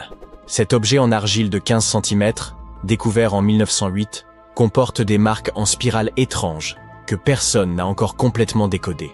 Le disque comporte 240 et un symbole des deux côtés, représentant tout, des humains et des animaux aux outils et aux plantes. On a proposé de nombreuses théories sur la signification de ces symboles. Certains pensent qu'il pourrait s'agir d'une forme archaïque de grec, d'autres y voient une prière ou un hymne, et certains croient même que cela pourrait être une lettre d'un roi d'Anatolie adressée à un souverain grec. Voyons qui sera le premier à résoudre ce mystère. C'est toujours une journée palpitante pour un archéologue lorsqu'il découvre quelque chose d'aussi impressionnant qu'une tête en marbre vieille de 2000 ans. Une mission archéologique française a entrepris des fouilles dans une vieille maison médiévale proche d'Alexandrie, en Égypte, et a mis au jour la tête d'une statue représentant un vieil homme, probablement malade. Cette statue date de la dernière dynastie égyptienne avant l'annexion de l'Égypte par l'Empire romain, et le site de sa découverte est lié à des figures historiques comme Cléopâtre et Marc-Antoine. Pour les archéologues, même les plus petites trouvailles sur ce site revêtent une grande importance. Vous avez sûrement entendu parler de Lucie, l'Australopithèque, un ancêtre précoce des humains? Eh bien, des scientifiques ont retrouvé des empreintes de son espèce quelque part en Tanzanie. Les empreintes de l'étolie, comme on les appelle, ont plus de 3 millions d'années. La piste s'étire sur 27 mètres et comprend environ 70 empreintes, laissées par un groupe d'humains primitifs ayant traversé des cendres volcaniques humides. Ce qui est fascinant, c'est que ces premiers humains marchaient déjà sur 2 pieds, comme nous, sans être courbés comme des singes. L'espacement rapproché des empreintes montre qu'ils avaient probablement des jambes et une foulée plus courte que la nôtre aujourd'hui. Dans un ancien temple égyptien, des archéologues ont découvert un sanctuaire d'apparence banale. Un lieu dédié aux faucons et à 2 divinités. L'une d'elles avait une tête de faucon, tandis que l'autre portait une couronne ornée d'un disque solaire et des cornes de vache. Mais la découverte la plus intrigante était une inscription qui disait « Il est inapproprié de faire bouillir une tête ici ». Au centre du sanctuaire, 15 faucons sans tête étaient soigneusement disposés sur un piédestal, probablement en offrande à la divinité analogue. Une théorie avance que les oiseaux ont d'abord été bouillis, peut-être pour retirer leurs plumes, avant d'être placés dans le sanctuaire, conformément à la règle étrange gravée dans la pierre. Les archéologues ont également retrouvé à proximité un harpon en fer de 33 cm. Sa fonction exacte reste inconnue, bien que le sanctuaire contienne également des restes de poissons, de mammifères et d'œufs d'oiseaux, ce qui suggère que les rituels incluaient peut-être des festins. Et parlant de l'Égypte antique, voici Hathor. Les scientifiques l'ont nommé d'après la déesse égyptienne de la maternité, de la musique et du chant. Cette statue en bois, exposée au Metropolitan Museum of Art de New York, était vue comme un simple objet décoratif jusqu'à ce qu'un secret surprenant soit révélé. En utilisant une machine à rayon X, les experts ont découvert un mécanisme à l'intérieur, avec des poulies et des axes reliant son épaule à sa jambe gauche. Lorsqu'il est activé, le système permet à sa main de monter et de descendre. Une véritable prouesse d'ingénierie vieille de plus de 3000 ans. Cette statue a été façonnée durant le Moyen Empire égyptien, vers 1800 avant notre ère, et est souvent comparée aux automates du 19e siècle, en raison de sa conception avancée. Il est probable que la statue ait été utilisée lors de cérémonies religieuses, symbolisant le rôle d'Hathor dans les arts. Les traits d'Hathor sont finement peints et accentués de feuilles d'or, ce qui laisse à penser que les Égyptiens possédaient une compréhension précoce de l'automatisation et de l'ingénierie mécanique. La fonction de la statue pourrait être liée à des rituels dans les temples où la musique et la danse occupèrent une place centrale dans les cultes. Une découverte inattendue a eu lieu dans le nord du Koweït, où une équipe polono-koweïtienne a déterré une statue mystérieuse vieille de 7500 ans. Cette statue présente un crâne allongé, sans bouche, des yeux étroits et un nez aplati. Elle est qualifiée de figurine ophidienne, nommée d'après le grec pour serpent, et elle aurait été fabriquée par la culture obéide, une civilisation réputée pour son savoir-faire en poterie. Bien que le rôle exact de cette étrange statue reste inconnu, Il est possible qu'elle ait été liée à des rituels ou à des pratiques symboliques. Certains scientifiques estiment que ces figurines, retrouvées dans des maisons ou des lieux de sépulture, étaient associées à des croyances culturelles importantes. Comme nous ne pouvions pas aborder les mystères irrésolus de ce monde sans mentionner ces crânes allongés. Dans le désert péruvien, des chercheurs ont mis au jour 5 squelettes anciens, dont 2 présentaient des crânes allongés de façon artificielle. Bien que la déformation crânienne ait été courante dans diverses cultures, ces crânes échappent à toute explication. Les légendes locales évoquent les gentils, une mystérieuse race bannie sous terre par les dieux. Certains affirment que ces crânes représenteraient cette race. D'autres pensent qu'il s'agit d'une anomalie génétique. Théorie confirmée par la découverte d'un crâne de nourrisson, bien trop grand pour avoir été modifié artificiellement. En 1936, l'égyptologue britannique Walter Brian Emery mit au jour, en plein désert, un petit objet qui suscita d'intenses débats. Certains y virent la maquette sophistiquée de soucoupes volantes, voire un système de propulsion avancé, issu d'un vaisseau spatial appartenant à une civilisation venue d'ailleurs. Emery consacra de longues années à l'exploration de sites archéologiques dans la vallée du Nil, en particulier dans l'immense nécropole antique de Saqqara. Il y découvrit quantité de trésors, mais le plus déroutant provenait de la tombe d'un haut dignitaire nommé Sabou. L'identité précise de ce personnage demeure incertaine, bien que certaines sources le présentent comme l'un des fils du pharaon Hadjib. Le fait qu'il ait été enterré à Saqqara suggère un rang élevé au sein de la cour royale. L'époque à laquelle il vécut étant très ancienne, aucun document ne subsiste pour éclaircir son rôle exact ou son destin. Dans son tombeau, les chercheurs découvrirent 7 chambres funéraires, chacune renfermant les biens funéraires classiques, des os d'animaux, des outils en silex, de la céramique, des objets en ivoire et des bols en pierre. Mais s'y trouvait également un étrange artefact brisé qui devint connu sous le nom de disque de Sabou. Il prend la forme d'un bol peu profond, à fond arrondi, doté de 3 lobes courbes finement sculptés, espacés d'environ 120 degrés autour de sa circonférence. 3 trous les séparent et un tube fin se trouve en son centre. Le disque est fait de siltite, ou schiste, une roche poreuse, friable et très difficile à travailler. Elle se désagrège aisément sous pression, ce qui rend d'autant plus énigmatique la manière dont les artisans de 3000 avant notre ère ont pu la façonner à l'aide d'outils rudimentaires en pierre et en cuivre. L'autre grande énigme consiste en la présence de cet objet dans la tombe de Sabou. Peut-être sa fonction réelle permettrait-elle de mieux en comprendre la signification. Lors de sa découverte, les archéologues y virent un simple vase, un brûleur d'encens ou un objet décoratif à vocation rituelle. Mais certains, en l'examinant sous un angle plus technique, envisagèrent qu'il puisse s'agir d'un élément intégré à un dispositif plus complexe.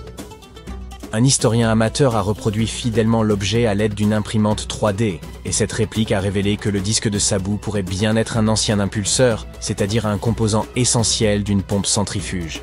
Placé dans un boîtier et mis en rotation rapide autour de son petit axe central, il s'est montré capable de déplacer de l'eau. Sans boîtier, il générait un puissant vortex. Il apparut alors que la forme incurvée des lobes et la légère concavité du disque n'étaient pas fortuites. L'ensemble semble avoir été pensé pour déplacer efficacement l'eau, à l'image d'un mécanisme de pompage sophistiqué.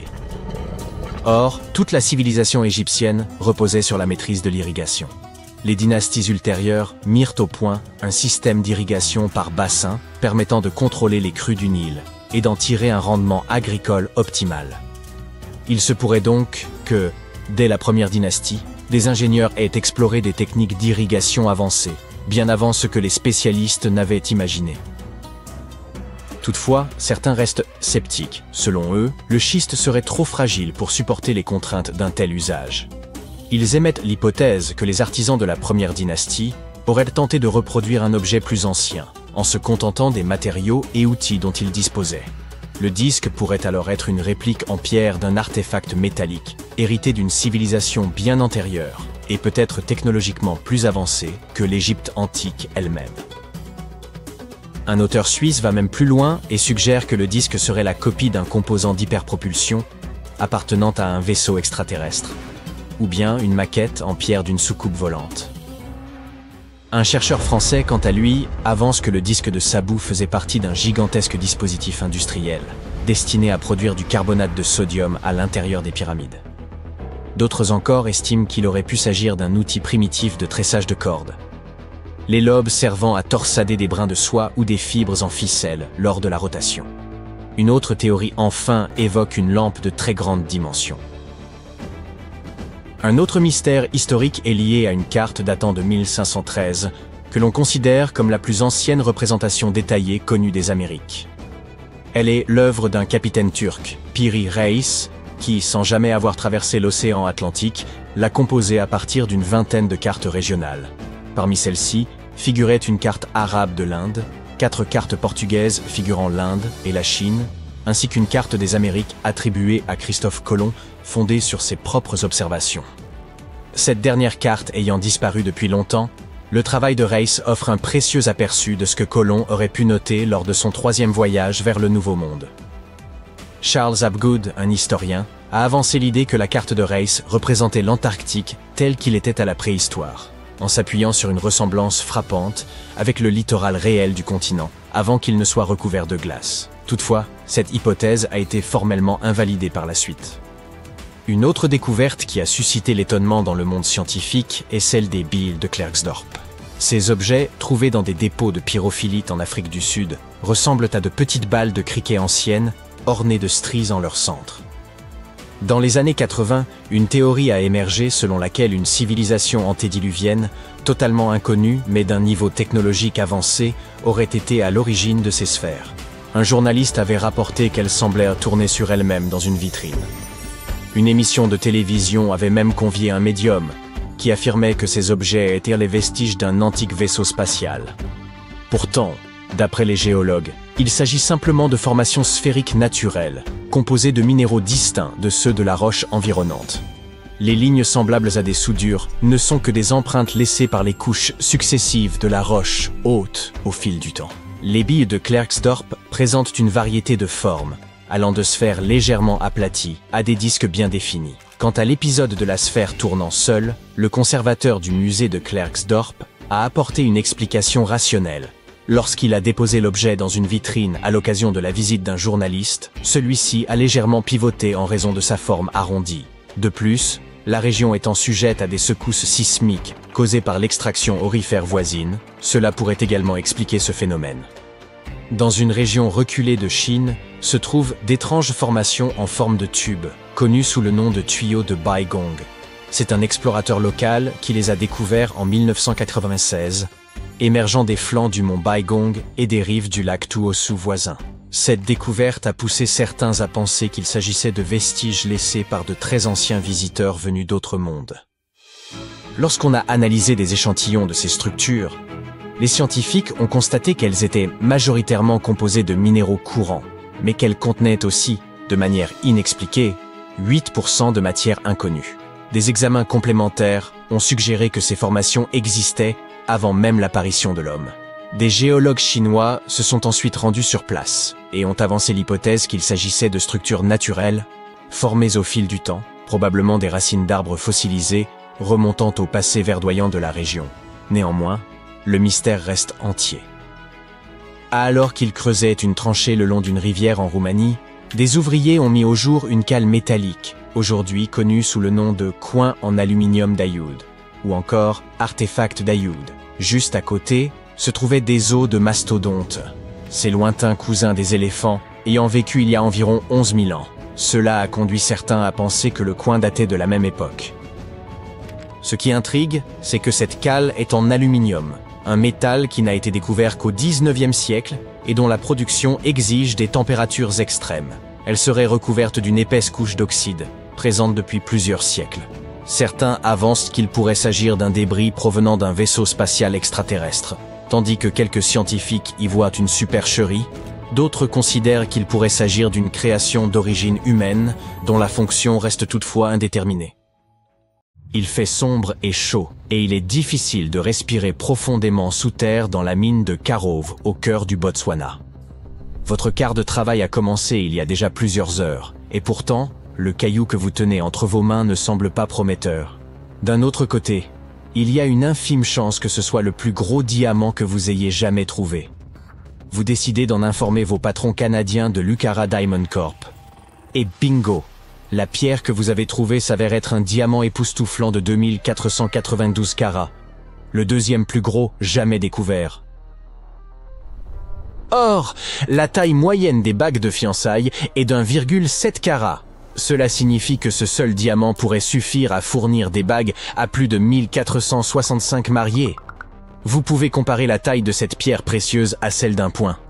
Et le poids de ce joyau inestimable dépasse les 400 grammes. Sa valeur n'a pas encore été déterminée.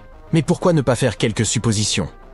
Ainsi, un autre diamant de la même mine, qui porte le nom de Constellation, a été vendu 63 millions de dollars en 2016. Et il ne faisait que 813 carats, soit moins d'un tiers de la taille de ce nouveau diamant. Le seul autre diamant découvert qui soit plus gros est le célèbre diamant Cullinan. Il a été trouvé en Afrique du Sud en 1905 et faisait 3106 carats. Maintenant, calculez combien de bagues de fiançailles nous pourrions en tirer et écrivez le nombre dans les commentaires. Malheureusement, il a ensuite été taillé en plusieurs diamants plus petits, et certains de ces fragments font maintenant partie de la couronne britannique. Fait intéressant, il existait autrefois une pierre encore plus grosse qui ressemblait à un diamant noir appelé Carbonado. Il avait été découvert à la surface du sol au Brésil à la fin des années 1800. Et le plus cool, c'est qu'il pourrait provenir d'une météorite. Le Carbonado Sergio, qui est le nom de la pierre découverte, a été divisé en petits morceaux. Il voulait en faire des mèches de forage industrielles, car c'est l'un des matériaux les plus résistants sur Terre. Ce nouveau diamant a en fait été trouvé à l'aide d'une technologie de pointe. L'entreprise a utilisé un appareil à rayon X appelé Mega Diamond Recovery X-Ray Transmission pour détecter la pierre. Ce n'est pas le premier diamant record que Lucara a trouvé dans la mine de Karowe. En 2019, ils ont découvert le diamant Sewelo, qui faisait 1758 carats. À l'époque, il s'agissait du deuxième plus gros diamant au monde. La marque de luxe Louis Vuitton a ensuite acheté la pierre pour une somme non divulguée. Et avant cela, en 2015, ils ont trouvé le diamant Lesedi Larona dans la même mine. Il faisait 1109 carats et a rapporté 53 millions de dollars à l'entreprise en 2017. Les diamants ne sont pas la seule chose étonnante que l'on peut trouver dans le sol. Plus vous creusez profondément, plus vous avez de chances de découvrir des objets rares, comme un rouge à lèvres ancien par exemple. Il s'agirait du plus vieux rouge à lèvres du monde. Il aurait environ 5000 ans. Ce rouge à lèvres d'un rouge profond a été trouvé dans une fiole en pierre, dans le sud de l'Iran. La fiole a été découverte en 2001, mais il a fallu du temps aux chercheurs pour comprendre de quoi il s'agissait. La raison, c'est qu'il ne s'agit pas d'un rouge à lèvres moderne en tube. Les gens l'appliquaient probablement avec un pinceau. Les chercheurs sont ravis, car cette découverte pourrait nous donner un aperçu de ce que les femmes de l'âge du bronze faisaient pour se démarquer. Dans les sociétés d'élite, elles appliquaient probablement ce rouge à lèvres pour un effet glamour et afficher leur statut social élevé. Voici maintenant l'histoire de la fiole. Elle provient d'un cimetière du 3e millénaire avant notre ère et est liée à la puissante civilisation mésopotamienne. Cette civilisation était très importante à l'époque. Le cimetière a été découvert après une inondation et malheureusement de nombreux objets ont été volés. Mais heureusement, les autorités ont réussi à récupérer cette pièce unique. La fiole a attiré l'attention des scientifiques car elle était différente des autres objets qu'ils avaient retrouvés. Normalement, ils trouvèrent des substances grises et compactes dans des récipients similaires. Mais lorsqu'ils ont ouvert celui-ci, une fine poudre s'est répandue.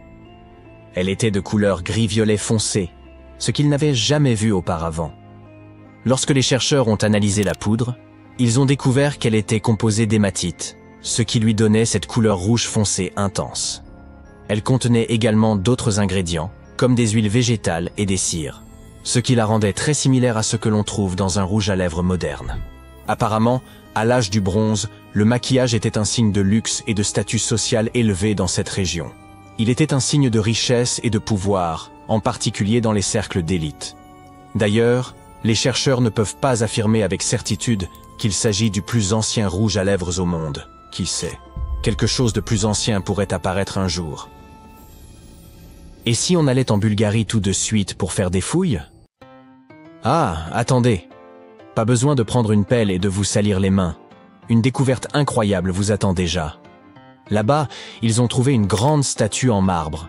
Elle mesure près de 2 mètres de haut, qui pourrait représenter Hermès, une divinité grecque.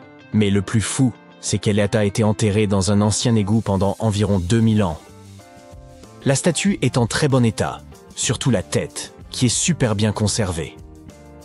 Il y a quelques fissures au niveau des mains, mais dans l'ensemble, elle se trouve dans un état incroyable, selon le directeur scientifique des fouilles. Voici comment ils ont trouvé la statue.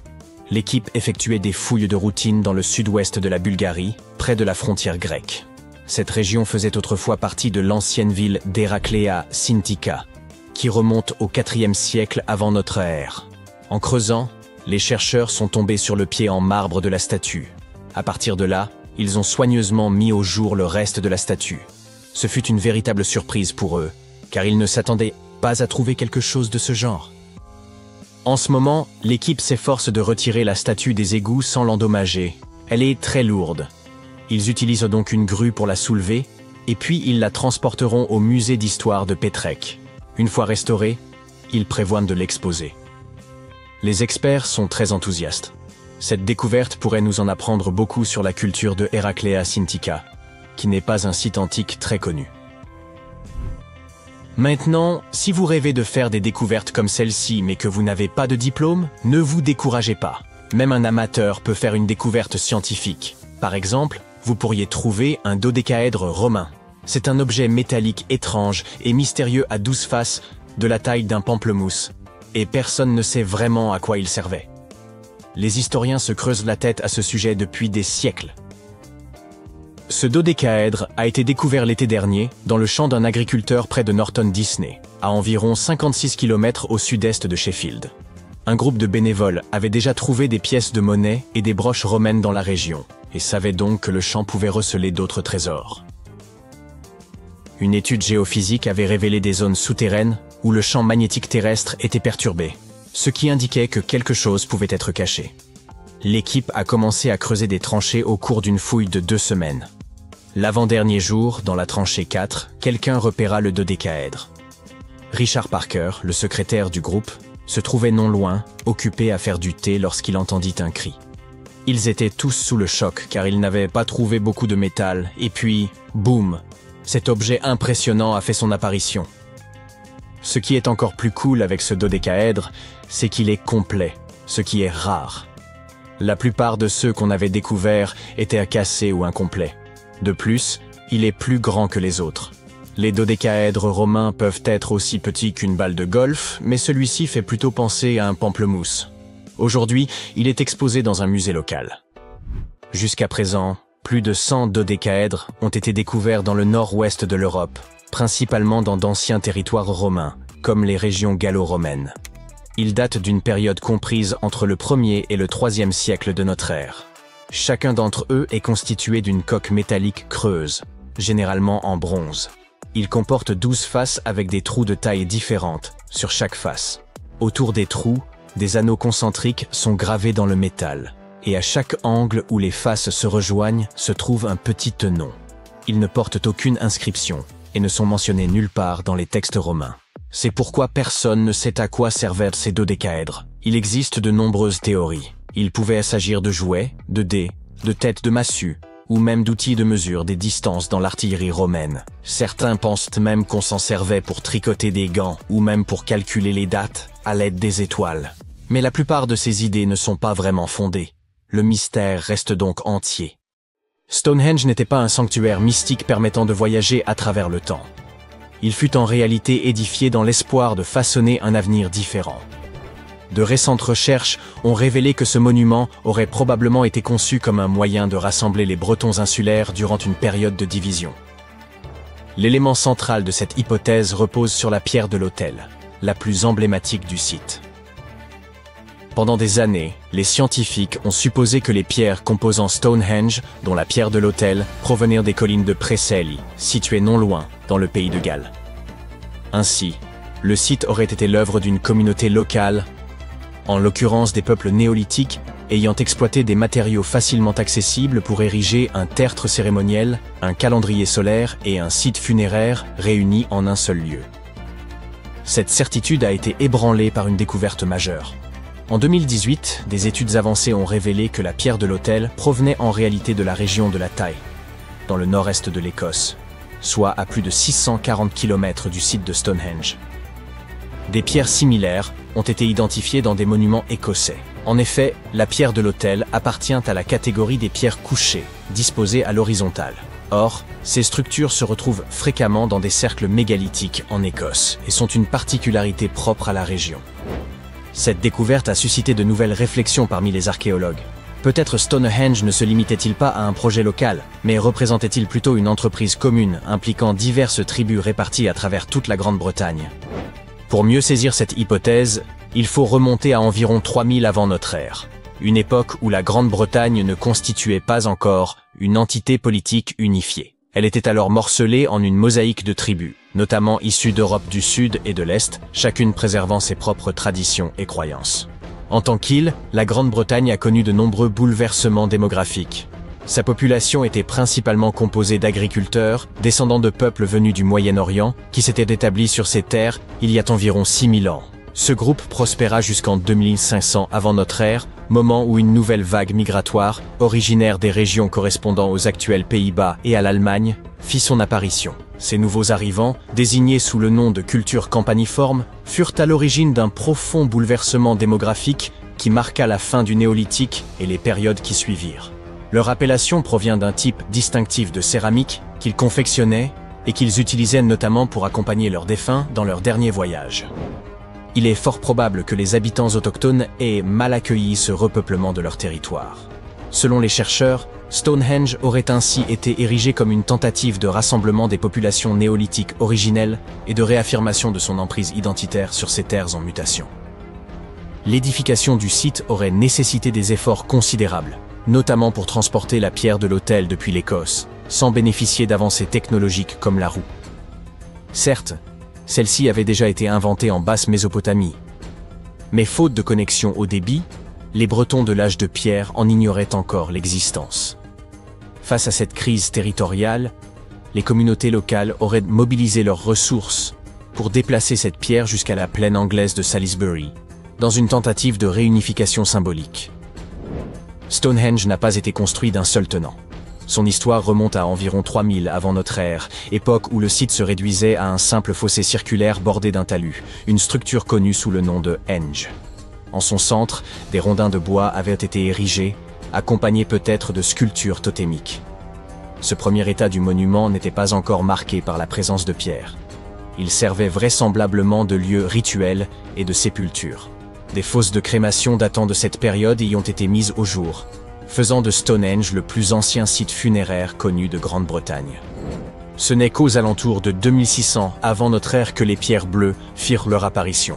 Cette appellation peut prêter à confusion, car ces roches ne sont pas vraiment bleues. Toutefois, lorsqu'elles sont fraîchement fracturées, elles révèlent la teinte bleuâtre qui leur a valu ce nom. Ces roches plus modestes proviendraient vraisemblablement des monts Preseli, situés dans le sud-ouest du pays de Galles, à environ 240 km de Stonehenge. Certains chercheurs avancent que les peuples anciens attribuaient aux pierres bleues des vertus curatives. Dès lors, il n'est pas anormal de supposer que cette croyance ait motivé les efforts considérables pour les acheminer jusqu'aux plaines de Salisbury. Vers 2500 avant notre ère, Stonehenge commence à prendre la forme que nous lui connaissons aujourd'hui. C'est à cette période que les imposantes pierres de Sarsen font leur apparition. Ces blocs colossaux, qui composent le célèbre cercle extérieur du monument, peuvent peser jusqu'à 25 tonnes chacun, soit l'équivalent de 3 éléphants d'Afrique empilés. On suppose également que c'est à ce moment-là que la pierre de l'autel aurait été transportée depuis l'Écosse pour être placée au cœur du site. La pierre de l'autel est la plus imposante des pierres bleues utilisées dans l'édification de Stonehenge. Aujourd'hui, elle repose à l'horizontale, au pied du plus grand trilithe du monument. Pour rappel, les trilithes désignent ces structures formées de 2 menhirs surmontés d'une pierre horizontale, constituant ainsi les arches les plus reconnaissables du site. C'est ici que l'histoire prend une tournure inattendue. Pendant près d'un siècle, les scientifiques ont cru que la pierre de l'autel provenait des collines de Preseli, tout comme les autres pierres bleues. Cela semblait logique. Si ces blocs étaient déjà transportés depuis le pays de Galles, pourquoi ne pas y prélever aussi une pierre particulière pour en faire un autel? Toutefois, cette théorie s'est effondrée en 2018, lorsqu'une équipe de chercheurs a approfondi les analyses. Grâce à des techniques géochimiques avancées, ils ont pu déterminer avec précision l'origine du grès constituant la pierre de l'autel. Il s'est avéré que celle-ci ne provenait pas du pays de Galles. Les résultats ont, en réalité, orienté les chercheurs vers le nord, plus précisément vers le bassin des Orcades, dans le nord-est de l'Écosse, à 640 km de Stonehenge. Cette découverte a bouleversé notre compréhension de l'histoire du site. Mais comment ces pierres ont-elles été transportées sur une telle distance? Une ancienne hypothèse appelée « route de glace » suggère qu'elles auraient pu être déplacées grâce à des chemins glacés naturels formés en hiver, permettant de les faire glisser sur de longues distances. Toutefois, pour un trajet excédant les 160 km, cette théorie semble peu réaliste. Quoi qu'il en soit, cette hypothèse a été réfutée, car le climat de l'époque était plus chaud qu'aujourd'hui. Une autre théorie suggère que les pierres auraient été acheminées par voie fluviale, flottant depuis la carrière jusqu'au site. Toutefois, les blocs de sarsen sont bien trop massifs pour pouvoir être transportés ainsi. Cette théorie s'effondre donc. En définitive, nul ne sait avec certitude comment ces pierres ont été acheminées. Les recherches menées à Stonehenge ont également révélé des informations fascinantes. Un relevé laser récent a permis d'identifier différentes techniques de taille de la pierre et a mis en évidence des écarts notables dans la finition du monument. Certaines sections ayant manifestement fait l'objet d'un soin particulier. On a notamment constaté que la face nord-est et les surfaces internes des trilithes centraux avaient été soigneusement polies. À titre d'information, le terme trilithe, d'origine grecque, signifie simplement « trois pierres ». Mais peut-être êtes-vous plus coutumier des dolmens qu'affectionne particulièrement l'irréductible Obélix? Toutefois, la véritable énigme, et sans doute la raison de la renommée mondiale de Stonehenge, réside dans sa fonction première.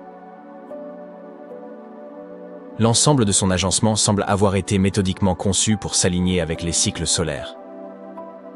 L'architecture du site est particulièrement en phase avec les solstices, ces moments où l'on observe les jours les plus longs et les plus courts de l'année. Lors du solstice d'été, le soleil se lève dans un alignement parfait avec la Hillstone, projetant ses rayons directement au centre du cercle de pierre. Un spectacle grandiose, qui devait impressionner son ancien public. C'est toutefois le solstice d'hiver qui semble avoir un lien privilégié avec la pierre de l'autel. Ce jour-là, au moment du coucher du soleil, les rayons viennent précisément s'aligner avec cette pierre centrale. Pour ces bâtisseurs, cet alignement allait bien au-delà d'un simple phénomène astronomique. Il portait sans doute une signification spirituelle et ancestrale profonde. La pierre de l'autel, baignée par la lumière du couchant, pouvait être perçue comme un passage entre les mondes. Un lien entre les vivants et leurs ancêtres, entre la Terre et le cosmos, entre le présent et l'éternité. Dans une époque dépourvue de calendrier, d'horloge ou de moyens de prévision météorologique, les solstices rythmaient l'existence. Ils régissaient les cycles agricoles autant que les rites spirituels. Ainsi, Stonehenge n'était pas seulement une prouesse architecturale, mais peut-être aussi une manière de préserver et d'honorer un héritage ancestral au sein d'un monde en perpétuelle transformation.